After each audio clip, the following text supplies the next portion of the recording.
MS ওয়ার্ডে কাজ করার সময় হঠাৎ যদি বিদ্যুৎ চলে গিয়ে কম্পিউটারটি বন্ধ হয়ে যায় বা প্রোগ্রামটি ক্র্যাশ করে, এমতো অবস্থায় আপনার ডকুমেন্টটি যদি সেভ করা না থাকে তাহলে চিন্তা করার কিছু নেই, আপনাকে আবার নতুন করে টাইপ করতে হবে না। আসসালামু আলাইকুম। আজকের ভিডিওতে আমি দেখাবো আমরা যখন এমএস ওয়ার্ডে নতুন কিছু টাইপ করি, কাজ করার পর ভুলে যদি ফাইলটি সেভ না করেই এখান থেকে ক্লোজ করে ফেলি, তাহলে কিভাবে সেই আনসেভ ফাইলটি রিকভার করবেন। এছাড়াও দেখাবো কোনো পুরাতন ফাইল বা সেভকৃত ফাইল এডিট করার সময় যদি বিদ্যুৎ চলে গিয়ে পিসি অফ হয়ে যায় বা কোনো কারণে ফাইলটি ক্লোজ হয়ে যায়, তাহলে এডিট করা ফাইলটি কিভাবে ফিরে পাবেন। চমৎকার দুইটি ট্রিক্স, চলুন দেখে নেওয়া যাক। প্রথমে আমরা দেখব আমরা যখন এমএস ওয়ার্ডে নতুন একটি ফাইল ওপেন করব এবং তারপর এখানে কোনো কিছু টাইপ করলাম, টাইপ করার পর আমরা ভুলে এটি সেভ না করেই ক্লোজ করে দিলাম, এখান থেকে ক্লোজ করে দিলাম, তারপর সেভ না করে ডোন্ট সেভ এটি করে দিলাম। এবার চলুন দেখে নেওয়া যাক কিভাবে এই ফাইলটি ফিরে পাওয়া যাবে। এই ফাইলটি ফিরে পেতে এমএস ওয়ার্ডটি ওপেন করে নিব, তারপর এখান থেকে ফাইল মেনুতে ক্লিক করে দিব, তারপর এখানে দেখুন ইনফো, এটিতে ক্লিক করে দিব। ইনফোতে ক্লিক করার পর এখানে দেখুন ম্যানেজ ডকুমেন্ট, এটিতে ক্লিক করে দিবেন। ম্যানেজ ডকুমেন্টে ক্লিক করার পর এখানে দুইটি অপশন দেখতে পারবেন।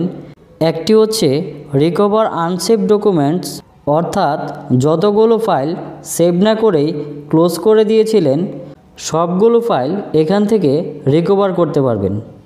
এবং অন্যটি হচ্ছে ডিলেট অল আনসেভ ডকুমেন্টস, এটিতে ভুলেও ক্লিক করবেন না, এটিতে ক্লিক করলে ফাইলটি আর ফিরে পাবেন না। এখানে অবশ্যই রিকভার আনসেভ ডকুমেন্টস এটিতে ক্লিক করে দিবেন। এবার এখানে আপনার আনসেভ যতগুলো ফাইল আছে সবগুলো ফাইল এখানে পেয়ে যাবেন।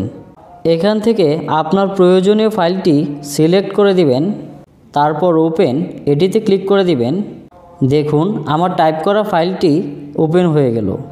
এবার এখানে দেখুন সেভ অ্যাজ, এটিতে ক্লিক করে এখানে যেই ফোল্ডারে ফাইলটি সেভ করব সেই ফোল্ডারটি সিলেক্ট করে ফাইলটি সেভ করে দিবেন। এটি গেল আনসেভ ডকুমেন্ট, অর্থাৎ নতুন কোনো ডকুমেন্ট টাইপ করার পর সেভ না করেই কেটে দিলে তা কিভাবে ফিরে পাবেন। এবার দেখাবো আমরা যখন কোনো সেভকৃত ডকুমেন্ট বা ফাইল নিয়ে কাজ করি, পুরাতন কোনো ফাইল নিয়ে কাজ করার পর সেভ না করে ভুলে ক্লোজ করে দিলে সেই ফাইলটি কিন্তু এখানে থাকবে না। আমি এই সেভ করা ফাইলটি ওপেন করে দিলাম এবং এখানে কোনো কিছু টাইপ করে দিলাম। এবার যদি ডকুমেন্টটি সেভ না করে ক্লোজ করে ফেলি, এখানে ক্লোজ করে দিলাম, তারপর ডোন্ট সেভ এটিতে ক্লিক করে দিলাম। এখন আমরা এই ফাইলটিতে এতক্ষণ যা কাজ করলাম তা ফেরত পাওয়ার জন্য আমরা এমএস ওয়ার্ডটি ওপেন করে নিব। এমএস ওয়ার্ডটি ওপেন করার পর আমাদের যে পুরনো ফাইলটি আছে তা এখান থেকে ওপেন করে নিলাম। দেখুন এখানে কিন্তু আমার এডিট করা লেখাগুলো নেই। এটি ফেরত আনার জন্য আবারও চলে যাব ফাইল মেনুতে। ফাইল মেনুতে ক্লিক করার পর ইনফো, এটিতে ক্লিক করে দিব। ইনফোতে ক্লিক করার পর এখানে ম্যানেজ ডকুমেন্টসে দেখুন টুডে, অর্থাৎ আজকে 11:50 when I closed without saving, অর্থাৎ আমি সেভ করা ছাড়াই ফাইলটি ক্লোজ করে দিয়েছিলাম, সেই ফাইলটি দেখাচ্ছে। আমি যদি এখানে ক্লিক করি, দেখুন আমার এডিট করা ফাইলটি চলে আসছে। আমরা যদি এখান থেকে ফাইলটি ক্লোজ করে দেই তাহলে আর ফাইলটি ফিরে পাবো না, তাই আমরা ফাইলটি সেভ করে দিব।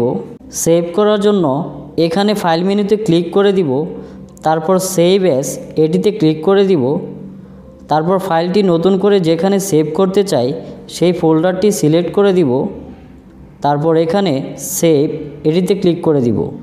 এই দুইটি পদ্ধতিতে আপনার ক্লোজ করা ফাইলটি ফিরে পেতে পারেন।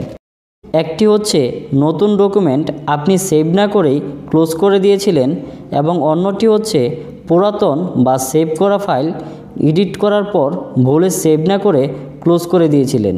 আশা করি আজকের ভিডিওটি অনেক বেশি উপকারে আসবে। এমন হেল্পফুল ভিডিও পেতে চ্যানেলটিকে সাবস্ক্রাইব করে পাশেই থাকুন। ধন্যবাদ।